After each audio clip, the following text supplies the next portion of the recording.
Hi guys, welcome to my channel. Today my topic is about overall view of second chapter. అంటే chapter 2లో ఇప్పటివరకు ఏమైతే చెప్పుకున్నామో అవి మళ్ళీ ఇప్పుడు చూద్దాం ఒకసారి. ఓకే, బ్రీఫ్గా కాకుండా వాట్ ఈస్ వాట్ అంటే ఎగ్జాంపుల్లో ఆ టాపిక్ సంబంధించి క్వశ్చన్ అడిగినప్పుడు ఎలా ఐడెంటిఫై చేయాలి, దాన్ని ఎలా సాల్వ్ చేయాలి. ఓకే, టాపిక్ వచ్చినప్పుడు linear differential equation. Okay, linear differential equation అంటే ఈ టాపిక్కి సంబంధించిన క్వశ్చన్స్ అనేవి ఏ ఫామ్లో ఉంటాయి అంటే dy by dx plus p of x into y is equal to q of x ఫామ్లో అయినా ఉండొచ్చు, dx by dy plus p of y into x is equal to q of y ఈ ఫామ్లో అయినా ఉండొచ్చు. ఓకే, లీనియర్ డిఫరెన్షియల్ ఈక్వేషన్లో ఈ ఫామ్లో అయినా ఈ ఫామ్లో అయినా ఉండొచ్చు. అప్పుడు దీనికి ఈ ఫామ్లో ఉంటే ఎలా సాల్వ్ చేయాలంటే స్టెప్ 1 ఇంటిగ్రేషన్ ఫ్యాక్టర్ కనుక్కోవాలి. ఫామ్ ఏంటి? ఈ power integration of p of x dx. Okay, ఇక్కడ కూడా ఇంటిగ్రేషన్ ఫ్యాక్టర్ కనుక్కోవాలి. ఈ power integration of p of y dy. Integration factor కనుక్కున్న తర్వాత జనరల్ ఈక్వేషన్ కనుక్కోవాలి. ఇక్కడ కూడా జనరల్ ఈక్వేషన్. ఇక్కడ జనరల్ ఈక్వేషన్ వచ్చే లోపల y into integration factorial is equal to integration of q of x into integration factorial dx plus c. ఇక్కడ general equation వచ్చే లోపల x into integration factorial is equal to integration of q of y into integration factorial dy plus c. Okay, next topic వచ్చే లోపల Bernoulli's equation. Okay,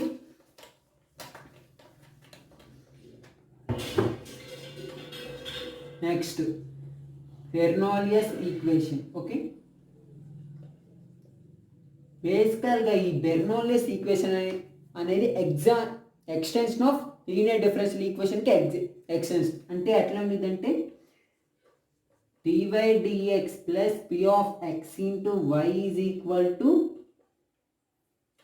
q of x into y power n or dx by dy plus p of y into x is equal to q of y into x power n ఈ మోడల్లో ఉండిద్ది. Okay, బెర్నౌల్లిస్ equation అంటే ఇక్కడ powers ఇక్కడ న్యూమరేటర్లో ఏమైనా ఉండిద్దో దానికి ఎక్స్టెండ్గా ఉండిద్ది, న్యూమరేటర్లో ఏదైతే ఉండిద్దో దానికి ఎక్స్టెండెడ్గా ఉండిద్ది.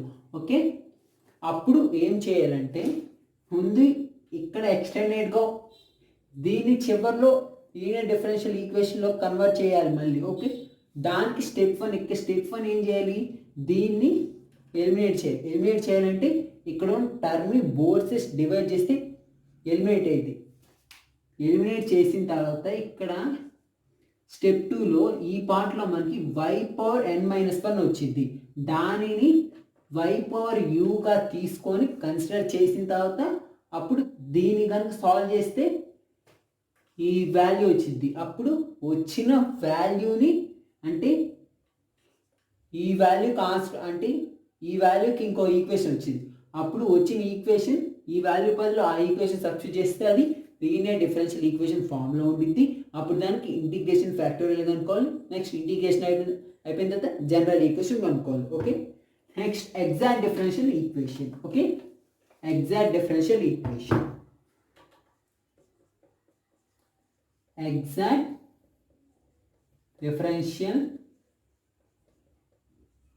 ఈక్వేషన్. ఓకే, ఈ ఎగ్జాక్ట్ డిఫరెన్షియల్ ఈక్వేషన్ బేసిక్గా ఇచ్చిన క్వశ్చన్ను ఎగ్జాక్ట్ అని ఎలా గుర్తుపెట్టాలి దానికంటే ముందు అసలు ఎగ్జాక్ట్ డిఫరెన్షియల్ ఈక్వేషన్లో క్వశ్చన్స్ అనేది ఎలా ఉండిద్ది అంటే mdx plus ndy is equal to 0.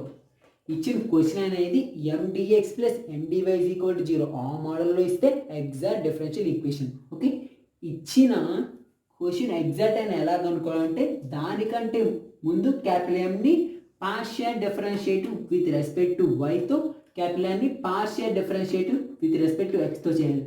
Next exact అంటే capital M is equal to capital rho M by rho is equal to rho M by rho X అయితే ఎగ్జాక్ట్ అంటారు. Okay, next non exact differential equation అని ఎప్పుడు అంటారంటే ఈ rho M by rho Y is not equal to rho N by rho X అయితే non exact differential equation. Okay, దీంట్లో method 1 ఉంది, అది ఇన్స్పెక్షన్ మెథడ్, అది తక్కువ కేసెస్లో అడుగుతాడు.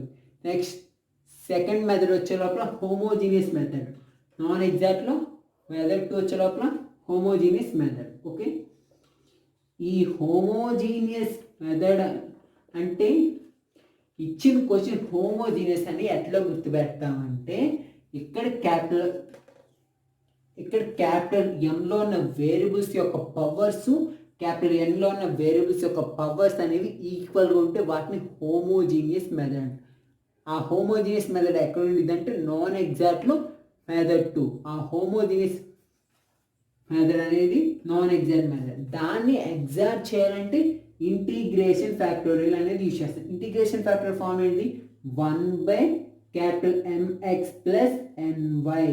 ఈ ఇంటిగ్రేషన్ ఫ్యాక్టోరియల్ ఫైండ్ చేసి దీనిని ఈక్వేషన్ 1లో మల్టిప్లై చేస్తే అది ఎగ్జాక్ట్ అయింది. ఓకే, నెక్స్ట్ ఈ నాన్ ఎగ్జాక్ట్లో థర్డ్ మెథడ్ ఉంటుంది. ఓకే, నెక్స్ట్ నాన్ ఎగ్జాక్ట్లో థర్డ్ మెథడ్ ఉండేది. నాన్ ఎగ్జాక్ట్లో థర్డ్ మెథడ్ అని ఎట్లా గుర్తుపెట్టాలంటే క్యాపిటల్ ఎమ్ అనేది y into F of X comma Y అనే మోడల్లో ఉండేది. క్యాపిటల్ ఎన్ అనేది X into G of X comma Y అనే మోడల్ ఉంది. Okay, non exact third method అని ఎలా గుర్తుపెట్టుకోవాలంటే క్యాపిటల్ ఎమ్ అనేది y into F of X comma Y, capital N అనేది X into G of X comma Y ఆ model ఉండేది. ఇక్కడ ఇది నాన్ ఎగ్జాక్ట్ కదా, దీన్ని ఎగ్జాక్ట్ చేయాలంటే ఇక్కడ కూడా ఇంటిగ్రేషన్ ఫ్యాక్టోరియల్ యూజ్ చేస్తారు. ఆ ఫార్ములా ఏంటిది? 1/mx minus ny. ఈ ఇంటిగ్రేషన్ ఫ్యాక్టోరియల్ ఫైండ్ చేసి ఇచ్చిన ఈక్వేషన్లో కనుక మల్టిప్లై చేస్తే అప్పుడు అది ఎగ్జాక్ట్ అయింది. ఎగ్జాక్ట్ అయితే నెక్స్ట్ దానికి జనరల్ ఈక్వేషన్ కనుక్కోవాలి. ఓకే, అలా నెక్స్ట్ నాన్ ఎగ్జాక్ట్లో ఫోర్త్ మెథడ్. ఓకే, ఇక్కడ ఈ నాన్ ఎగ్జాక్ట్లో ఫోర్త్ మెథడ్ కనుక్కోవాలంటే కొంచెం కష్టమైన టాస్క్. ఓకే, ఫోర్త్ మెథడ్ అని ఎప్పుడు అనుకుంటారంటే హోమోజీనియస్ కాదన్నప్పుడు, థర్డ్ మెథడ్ కాదన్నప్పుడు అప్పుడు చూసుకోవాలి. ఫోర్త్ మెథడ్ అని ఎట్లా చేసిద్దంటే rho M by rho Y minus rho N by rho X by capital N value చేసినప్పుడు, ఈ ఆపరేషన్ పర్ఫామ్ చేసినప్పుడు ఆన్సర్ అనేది ఎక్స్లో కనుక వస్తే ఫోర్త్ మెథడ్ అంటారు. ఓకే, ఫోర్త్ మెథడ్ అని ఎలా గుర్తుపెట్టుకుంటారంటే rho M by rho Y minus rho N by rho X by capital N is equal to ఈ ఆపరేషన్ పర్ఫామ్ చేసినప్పుడు ఆన్సర్ కనుక ఎక్స్లో వస్తే ఫోర్త్ మోడల్ అన్నారు. దానికి ఇంటిగ్రేషన్ ఫ్యాక్టోరియల్ ఫార్మ్ ఏంటి? ఈ power integration of F of X D X. Okay, ఇక్కడ వచ్చిన ఇంటిగ్రేషన్ ఫ్యాక్టోరియల్ని ఈక్వేషన్ 1తో మల్టిప్లై చేయండి, అప్పుడు ఇది ఎగ్జాక్ట్ అయింది. Okay, next non exact fifth method. Okay, non exact fifth method అని ఎలా గుర్తుపెట్టుకోవాలంటే ఫోర్త్ హోమోజీనియస్ కాకపోతే థర్డ్ మెథడ్ కాకపోతే ఫోర్త్ మెథడ్ కాకపోతే నెక్స్ట్ ఫిఫ్త్ మెథడ్కి వస్తాం. ఇది ఎలా గుర్తుపెట్టుకోవాలంటే rho N by rho X minus rho M by rho Y by capital M is equal to G of I. అంటే rho N by rho X minus rho M by rho Y by capital M. ఈ operation కనుక perform చేస్తే answer అనేది వైల్లో కనుక వస్తే దాన్ని fifth model అంటారు. Okay, next topic వచ్చే లోపల orthogonal trajectories. Okay, orthogonal trajectories example y is equal to x. Orthogonal trajectories అంటే ఇక్కడ ఉన్న ఆర్బిటరీ కాన్స్టెంట్ అంటారు, పారామీటర్ అంటారు. ఇక్కడున్న ఈ ఆర్బిటరీ కాన్స్టెంట్ని ఎలిమినేట్ చేయడానికి ముందేం చేస్తాము? డిఫరెన్షియేట్ విత్ రెస్పెక్ట్ టు ఎక్స్తో చేస్తాం. అది ఎలిమినేట్ చేసిన తర్వాత రీప్లేస్ డివై బై డిఎక్స్ బదులు మైనస్ డిఎక్స్ బై డివై ఇట్లా రీప్లేస్ చేసిన తర్వాత వచ్చిన ఈక్వేషన్ని సాల్వ్ చేయాలి. దాన్నే ఆర్థోగోనల్ ట్రాజెక్టరీస్ అంటారు. ఓకే, నెక్స్ట్ వచ్చే లోపల సెల్ఫ్ ఆర్థోగోనల్ ట్రాజెక్టరీస్. బేసిక్గా సెల్ఫ్ ఆర్థోగోనల్ ట్రాజెక్టరీస్ అంటే సేమ్ ఇక్కడ కూడా y is equal to X. ముందేం చేయాలి? ఈ కాన్స్టెంట్ పోవడం కోసం డిఫరెన్షియేట్ విత్ రెస్పెక్ట్ టు ఎక్స్తో చేస్తాను. అలా చేసిన తర్వాత నెక్స్ట్ రీప్లేస్ చేయకముందు ఇక్కడ సెల్ఫ్ ఆర్థోగోనల్ అంటే రీప్లేస్ చేయకముందు వచ్చిన వాల్యూ రీప్లేస్ చేసిన తర్వాత వచ్చిన వాల్యూ అనేది ఈక్వల్గా ఉంటే సెల్ఫ్ ఆర్థోగోనల్ ట్రాజెక్టరీస్. రీప్లేస్ చేయకముందు వచ్చిన వాల్యూ రీప్లేస్ చేసిన తర్వాత వచ్చిన వాల్యూ రెండు ఈక్వల్గా ఉంటే దాన్ని సెల్ఫ్ ఆర్థోగోనల్ ట్రాజెక్టరీస్ అంటారు. నెక్స్ట్ టాపిక్ వచ్చేటప్పుడు orthogonal trajectories in polar coordinates. Orthogonal trajectories in polar coordinates అంటే ఇక్కడ XY బదులు తీటా కామా ఆర్ అని ఇస్తారు. తీటా కామా ఆర్ ఇచ్చాను అంటే ఇక్కడ కూడా ఆర్బిటరీ కాన్స్టెంట్ ఇస్తారు. ఆ ఆర్బిటరీ కాన్స్టెంట్ని ఎలిమినేట్ చేయడం కోసం differentiate with respect to theta చేస్తాం. తీటా చేసిన తర్వాత కాకపోతే ఇక్కడ ఆర్థోగోనల్ ట్రాజెక్టరీస్ ఇన్ పోలార్ కోఆర్డినేట్స్లో dr/d తీటా బదులు ఏం రీప్లేస్ చేయాలి మనం -r² d θ/dr. ఓకే, ఇది కంపల్సరీ. ఈ ఆర్థోగోనల్ ట్రాజెక్టరీస్ ఇన్ పోలార్ కోఆర్డినేట్స్లో dr/d θ బదులు -r² d θ/dr అనేది రీప్లేస్ చేయాలి. ఓకే, ఈ ఒక్క పాయింట్ గుర్తుపెట్టుకోవాలి. ఓకే, రీప్లేస్ చేసిన వచ్చిన ఈక్వేషన్ని సాల్వ్ చేయాలి. Okay, next self orthogonal trajectories అయిపోయిందిగా. Next Newton's law of cooling.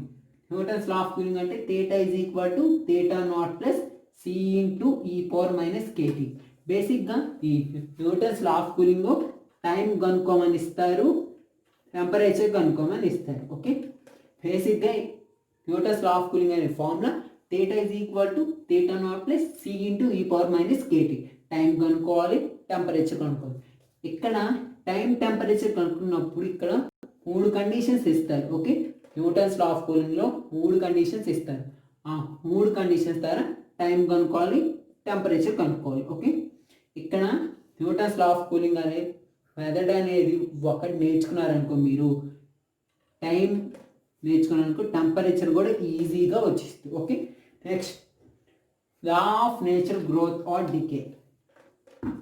Next topic వచ్చినప్పుడు లా ఆఫ్ నేచురల్ గ్రోత్ అనేది ఒక టాపిక్ ఉంది. Next law of natural decay అనే ఒక టాపిక్ ఉంది. ఇక్కడ గ్రోత్ అంటే x = ce⁻kT, దేనికి గ్రోత్కి. డీకే అంటే x = ce⁻ kT. Okay, x = ce⁻kT, x = ce⁻kT. ఇక్కడ గ్రోత్ డికేలో న్యూటన్స్ లా ఆఫ్ కూలింగ్లో ఇచ్చినట్టు కండిషన్స్ 3 ఇవ్వరు, ఇక్కడ 2 కండిషన్సే ఇస్తారు. బేసిక్గా ఈ లా ఆఫ్ నేచర్ గ్రోత్లో మనం ఒక్కొక్కసారి ఇస్తారు 3 కండిషన్స్ ఇస్తారు, అంటే మోస్ట్ ఆఫ్ టైమ్స్ ఇస్తారు. ఒకవేళ లా ఆఫ్ నేచర్ గ్రోత్ ఆ డికేలో 3 కండిషన్స్ ఇవ్వకపోతే 2 కండిషన్సే ఇస్తారు. అప్పుడు మనం ఇనిషియల్ కండిషన్ అంటే x బదులు n1 తీసుకోవచ్చు, n0 అని తీసుకోవచ్చు. మీకు ఇష్టం వచ్చినట్టు m1 కూడా తీసుకోవచ్చు, మీకు ఇష్టం వచ్చిన ఏదైనా తీసుకోవాలి. ఎట్ టైమ్ = 0 మనం 2 కండిషన్ ఇచ్చినప్పుడు కండిషన్ 1గా x = n1 ఇట్లా తీసుకొని టైం t = 0 ఈ కండిషన్ అనేది తీసుకోవాలి. ఓకే, ఇది law of nature growth or decay. Okay, ఇక్కడ మరి డికేలో పర్సంటేజెస్ అడిగినప్పుడు ఎలా సాల్వ్ చేయాలంటే మీరు 30% ఈజ్ డికే అన్నప్పుడు ఇక్కడ x = 30n1/100 ఇట్లా రాయకూడదు. మీరేం చేయాలి, 100లో 30 పోతే ఎంత ఉంటుంది 70, అప్పుడు 70n1/100. ఓకే, పర్సంటేజ్ కాబట్టి 100. ఇక్కడ కండిషన్ 1 ఇచ్చారు కాబట్టి 2 ఇచ్చారు కాబట్టి ఇంకోటి తీసుకోవాలి కాబట్టి n1 అని తీసుకుంటారు. ఓకే, ఇక్కడ 30 రాయకూడదు, 100లో 30 పోతే ఎంత ఉంటుందో అంత రాయాలి. Okay, thanks for watching. మీకు కనుక వీడియో నచ్చినట్టయితే లైక్ చేయండి, షేర్ చేయండి, సబ్స్క్రైబ్ చేయండి. మరిన్ని వీడియోస్ కోసం పక్కన ఉన్న బెల్ ఐకాన్ని యాక్టివేట్ చేసుకోండి. Stay home, stay safe.